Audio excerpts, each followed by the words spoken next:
लोकसभा चुनाव 2024 को लेकर बीजेपी ने तैयारियां तेज कर दी। 17 और 18 फरवरी को पार्टी राष्ट्रीय कार्यकारिणी की बैठक राजधानी दिल्ली में आयोजित हो रही है।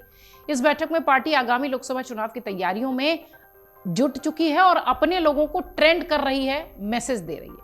इस बीच पार्टी ने चुनाव के लिए प्रत्याशियों की सूची को भी अंतिम रूप देना शुरू कर दिया है। उम्मीद कुछ ऐसी है कि इस अधिवेशन के बाद ही पार्टी अपनी पहली लिस्ट जारी कर देगी। वो सीटें जो थोड़ी सी कमजोर हैं, वो सीटें जिनमें पिछले लोकसभा चुनाव में अच्छा प्रदर्शन नहीं था। कहा यह जा रहा है कि बीजेपी उन सीटों पर पहले नाम आगे करेगी, पहले उम्मीदवारों को आगे करेगी। पार्टी के एक वरिष्ठ नेता कहते हैं कि विपक्षी दलों के कद्दावर नेताओं के संभावित चुनाव क्षेत्र के लिए नए चेहरे को उतारने की तैयारी है। इनमें राहुल गांधी हैं, अखिलेश यादव हैं, कनिमोई हैं, अभिषेक बनर्जी हैं, अधीर रंजन चौधरी हैं। इन सब के खिलाफ 3-3 प्रत्याशियों की सूची को अंतिम रूप दे दिया गया है। सबसे पहले दक्षिण भारत के राज्यों के प्रत्याशियों की सूची जारी होगी, ऐसी तैयारी है।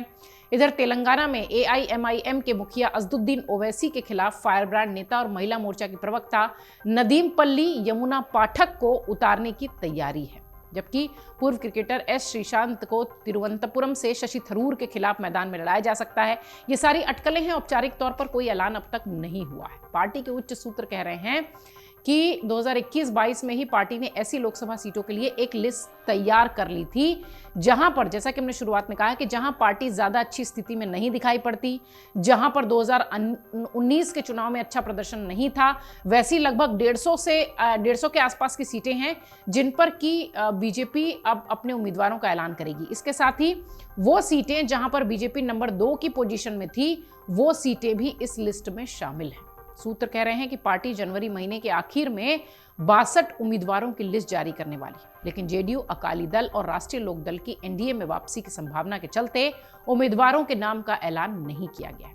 बिहार में नीतीश कुमार ने राष्ट्रीय जनता दल के साथ महागठबंधन से अलग होकर बीजेपी के साथ वापसी कर ली है और 28 जनवरी को फिर से मुख्यमंत्री पद की शपथ ली है। वहीं आरएलडी के प्रमुख जयंत चौधरी ने भी एनडीए में शामिल होने का ऐलान कर दिया है। उधर अकाली दल ने भी एनडीए में शामिल होने की चर्चा को नकारा नहीं है, क्योंकि वो चर्चा जोरों पर है।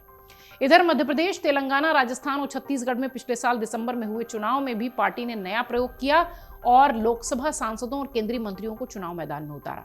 इस चुनाव में अगर आप देखें तो 21 सांसद मैदान में थे और 12 को जीत मिली, यानी ये एक्सपेरिमेंट लगभग ठीक साबित हुआ। इसके बाद पार्टी के भीतर प्रश्न उठ रहा है कि क्या विधायक का चुनाव हारे हुए सांसदों को पार्टी में फिर से मौका मिलेगा। इस पर पार्टी सूत्र बताते हैं कि बीजेपी इन सांसदों को इनके लोकसभा क्षेत्र में फिर से चुनाव लड़वाएगी। हालांकि तेलंगाना विधानसभा चुनाव हारने वाले करीमपुर सांसद बंदी संजय को भी पार्टी फिर से इस सीट पर चुनाव लड़वाने वाली है। इसके अलावा उन राज्यसभा सांसदों को भी 2024 के मैदान में उतारा जा सकता है, जो कि केंद्रीय मंत्री हैं, जिन्हें अभी तक पार्टी ने राज्यसभा का उम्मीदवार नहीं बनाया है। इनमें कई दिग्गज केंद्रीय मंत्रियों के नाम भी शामिल है।